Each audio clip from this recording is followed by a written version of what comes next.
Today, let's talk about crafting a great live vocal.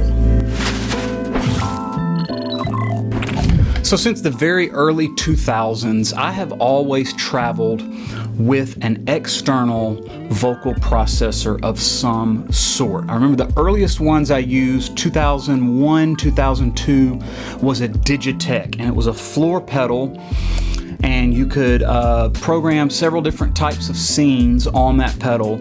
You could get a reverb, delay, obviously chorus, and some other basic effects. The pedal sounded cold, really digitally and really cold. And I remember a good buddy of mine, a producer, Jim Barnes, telling me after one of those performances, we need to look for something else for your vocal processor because the effects just don't sound that great. And at the time, the TC Helicon was a really big company that was kind of coming out with some pretty fantastic vocal effects. And they had a lot of rack mount units for outboard gear, but they also started making several floor units, and one was the Create XT. And I actually had at one point, which I don't think I have it anymore, but I actually had software on my studio computer that had my basic scene and setup stored. And what I would do with this pedal is I would simply import all of the settings that I was going to use through the computer and then take the pedal with me live. I currently have, I think, 3 of these. This one lives here on the shelf in the studio, but I have this exact pedal on my main pedal board. And the reason I like this one in particular is because it gives you an A-B effect to have pre-programmed with the switch. And whenever I'm playing with a full band, I enjoy doing vocal trail effects. So whenever I kind of sing out a long phrase, a lot of times I'll engage effect B, which just has a really long delay time, and it just decays my vocal, it seems like forever in a cavern. So that's why I actually like using this particular one, the Create XT. They don't make this anymore. I'm not even sure what effects pedal they had that has replaced this.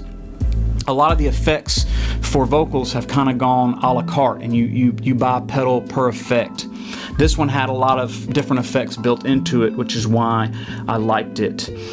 But one thing I really like about the TC Helicon pedals is they have like a voice tone, and it's their basic vocal chain that you engage, and it basically has like a little bit of EQ curve for voice, and then it has a compressor, and it sounds really good right out of the box, just engaging that one effect, or that one, I think they call it tone switch. So the newer pedals have that effect on it, the tone, which is basically your compressor, your EQ. And then you can have a pedal that's reverb or delay or whatever. I love the Create XT, but many times whenever I'm doing especially more acoustic style gigs and I don't need the long vocal trails or any of the fancy stuff, I simply use the Mic Mechanic. The Mic Mechanic is a fantastic vocal pedal that you can buy today. The biggest problem is finding it in stock. Most online retailers, they sell out of them as soon as they get them in. And I use this pedal quite a bit at church. Whenever I'm not using my full pedal board rig, if I'm taking just an acoustic guitar and I don't want all the fancy stuff, I'll take the Mic Mechanic. Several of my other vocalists, I've actually put this pedal in their chain. Now, many of you are asking me right off the bat, why have an effects processor like this? Why not just use effects off of the console? 2 reasons. Number one, there's quite often I don't have an engineer on the console for whatever reason, and I can cut the effect off so that I can talk to the audience without the reverb and the delays being on it. So you're your own engineer when it comes to turning the effects on and off. That's reason number one. Reason number two is I play with in-ears all the time, and I really want the vocal chain and effects to be in my mix, not just in the house mix. And I realize there are methods for routing the effects into monitors, but you don't have quite as much control over doing that as you do is just shaping the effect that you need and want, and then it's ready to go. It's in the vocal chain and ready. And for some people, this is the very reason they would not want to use a vocal effect, because some people don't like the effects in their monitors. They want a very dry sound in the monitor. I like a wet vocal sound, so I opt for a pedal like this, and I really like it in that vocal chain so that when I'm singing, I can hear myself with those effects trailing. It really polishes the vocal, in my opinion, to the point where I really want it to be in the effects chain so that I can hear it in my in-ears. This pedal is pretty fantastic. It has the tone button right there, which engages that little EQ curve and a compression. If you did nothing else with the pedal, just engaging that would sound fantastic. Then this pedal has two other selections. It actually has three, but one of them I never use. It has two other selections that I always want on my vocal as an effect. I love a little bit of delay, typically somewhere around 250 milliseconds, turned down pretty low. I like my voice to just trail just a tad in the background, almost inaudible, but I like that little bit of delay popping at about 250 milliseconds. Is where I typically leave it. And then I also like a little bit of hall reverb on my vocal as well. So this has got multiple types. It's got a room reverb, a club reverb, and a hall reverb. Then it's got a tape echo, a digital echo, and a slap echo. I love the tape echo. I always turn the tape echo at about 8 o'clock.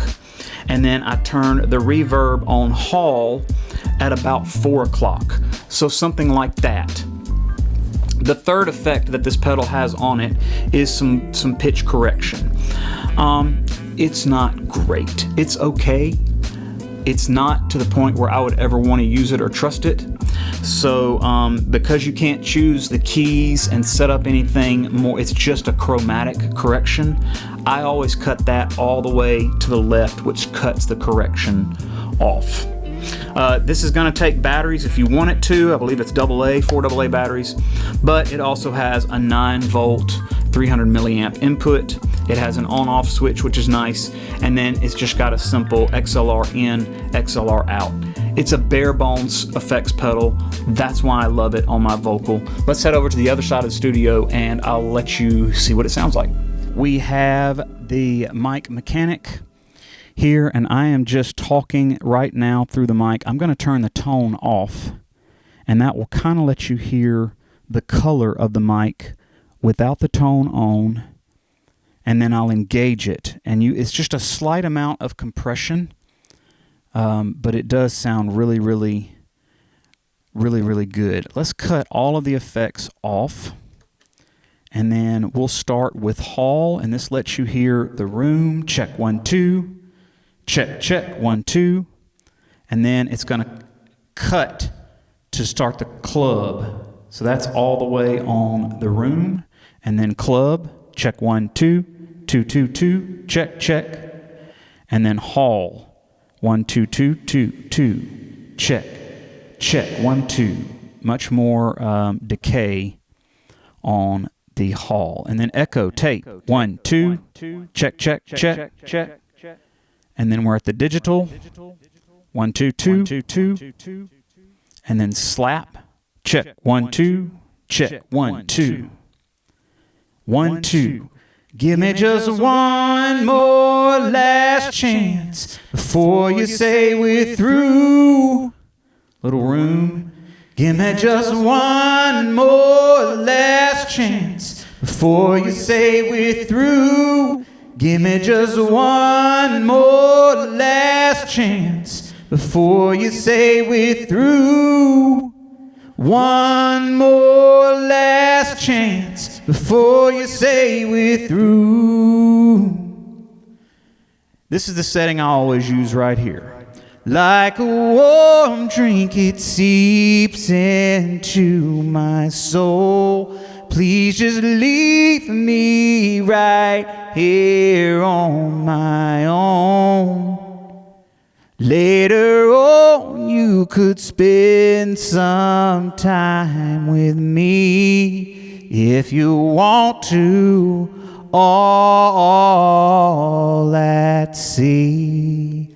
Like a warm drink, it seeps into my soul. Please just leave me right here on my own. Later on, you could spend some time with me if you want to, all at sea. So that's it, the Mic Mechanic. Definitely check it out. If you want a little more control and maybe some different options and effects, you could certainly find one of their older vocal pedals like the Create XT. It's a great option. You could probably pick one of those up on Reverb or digging around on the internet on eBay if you wanted to. If you haven't subscribed, please do so. Can't wait to see you next Monday, 10 o'clock right here.